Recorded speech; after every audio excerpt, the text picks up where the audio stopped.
Hey guys, LevelCap here. Today is Monday, which means it's time for an episode of Loadout, the series where you guys get to pick my gun and accessories by leaving a comment down below, and I will pick one of the top rated comments for the next episode. Today's top comment comes from Ralph EX. He says, Operation Lead Storm, primary CZ-3A1 with a red dot sight, laser sight, compensator, or muzzle brake angled grip.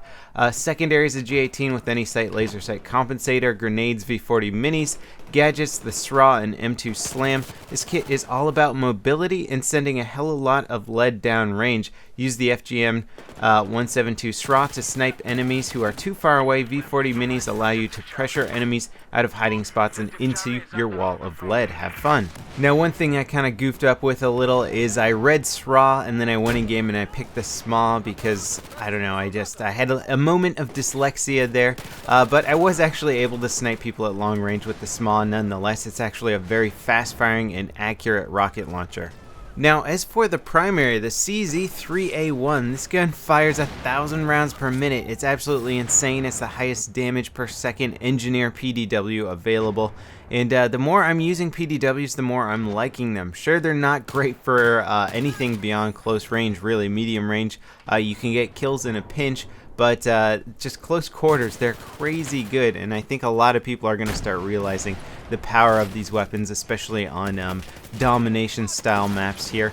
And I've really just been enjoying the engineer class for domination. I didn't think I was going to because, you know, you don't have med packs, you don't have ammo packs, you've got your rocket launcher, which you think has got sort of limited usability, but so many of these maps are so destructible that you can kind of cut holes in areas to run through them real quick or destroy the environment that people are hiding behind and then waste them with your primary. Now, without question, the CZ-3A1 is one of the best close quarter weapons in the game. It shoots 1,000 rounds per minute, as I said before, with 25 damage maximum, making it one of the highest damage per second guns in the entire game. You know, the FAMAS comes close to this also with 1,000 rounds per second, but one of the big benefits this gun has over something like, say, the FAMAS, especially for close quarter combat, is that its reload time is 1.9 seconds, making it an incredibly fast reload, so you really don't have to worry about needing that time in between reloads and close quarters. You kill one guy, reload, kill the next guy, reload, kill a few more. Like, you're probably not going to get caught mid-reload with this weapon. And as if having a crazy fast reload and rate of fire wasn't good enough, you also have really good hipfire, which is again improved by having a laser sight on there, further making your hipfire spread that much smaller, and it's just going to buy you that much more time in close quarter engagements. If you don't have to worry about aiming down sights, bringing your sights up, lining up your target, and you can just start off with the hipfire, you're going to gain some time over your opponent, and you're pretty much going to win all close quarter battles in an evenly skilled matchup. Now, I was given the option whether or not I wanted to use a muzzle brake or compensator. Now, this gun has fairly high vertical recoil and fairly high side-to-side recoil. We're already using an angled foregrip to reduce that first shot recoil multiplier, which is extremely high on this gun, making it pretty hard to use at any sort of range beyond close range. And, you know, that's not a design flaw, it's just how the gun was made. It's only supposed to be really good at close quarters. But if we want to sneak out some medium range kills, the angled foregrip really helps out, and I put the compensator on here instead of the muzzle brake because I felt like the angled foregrip was helping that vertical recoil enough, and I wanted something to try and control that side-to-side recoil, because that's really something that is much harder to control than vertical recoil, especially for medium range targets. So muzzle brake and angled grip on here, I was definitely able to pull out quite a few medium range kills with this gun. And as suggested, whenever you see a long range target like a sniper, somebody that's standing still, even farther down a hallway, using a rocket launcher like the SMA or SRA can be very helpful. Personally, you know, the SRA is good, I guess, for maybe big, wide open areas where you can sort of sidestep around a bit and try and dodge bullets while you're aiming that rocket, but the disadvantage of the SRA is that you have to be exposed the entire flight time of that rocket.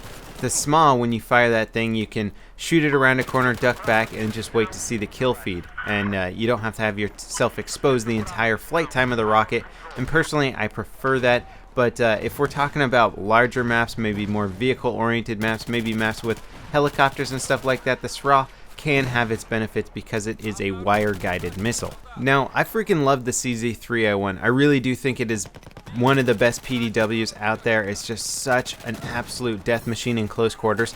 But if we're talking about traditional conquest game modes, maybe more vehicle oriented, where you're going to find yourself in some bigger combat engagement areas and less close quarter fighting, then you're going to have a hard time making this gun work. And I have a feeling a lot of people are sort of not favoring PDWs just because a lot of the combat distances in Battlefield 4 are much longer range. In fact, Domination and Team Deathmatch is pretty much the only place that I recommend using PDWs, which is kind of unfortunate because the Engineer class isn't necessarily the first class you would think of for Domination, but now that I've been using it a bit more, it is a very, very good class for Domination. And I'll admit, part of me kind of misses having PDWs as being the universal weapon class. I definitely like running around as the Recon class with PDWs and the Support class with PDWs, because you could throw down those ammo boxes and really just spam fire down areas, and it would basically let me take more shots at medium range with PDWs and not worry about how much ammo I was wasting on my targets because I had easily available ammo boxes. But nonetheless, now carbines are the universal weapons, and we gotta get used to that. Now during this gameplay, I tried to get some cool footage with the M2 slams. I was gonna put them on walls and blow open the walls with using them in combination with grenades to detonate them and get kills behind the walls or blow open the walls and then waste people with the primary weapon. But what I found out is that whatever surface or whatever walls you put the M2 slams on and then detonate them, they will not do any damage to that wall. So you can put one slam on a wall, you can put 3 slams on the wall, it doesn't matter, they will not destroy that wall, which is really unfortunate because I thought there was some really good opportunities for some really fun infantry combat. Now, I finished out using this loadout in Operation Locker on Team Deathmatch, which is the ideal map, the ideal situation to be using this gun. Lots of close quarter combat, lots of alleyways, also some really good destructible areas to use rocket launchers to blow through walls and create your own paths through the level. Once I started unlocking battle packs for the gun, I put the tri-beam laser on there, which doesn't change the performance but just gives it that cool aesthetic sort of Predator appeal to it, and I'm really enjoying the aesthetic upgrades from in Battlefield 4. You know, the angled or slash folding grip.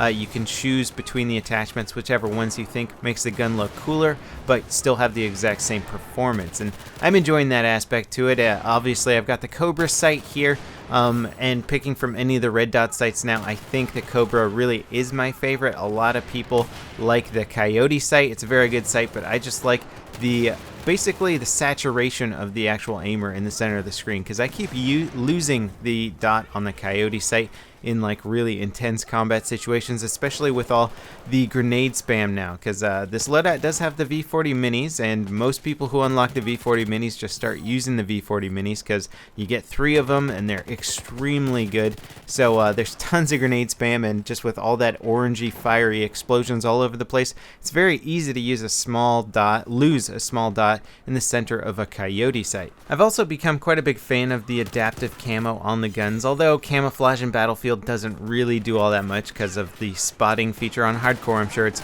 much more useful, but the adaptive camo simply adapts to the level and the environment that you're playing, and I really like that, you know, no longer having to switch out your camos depending on what kind of map you're playing.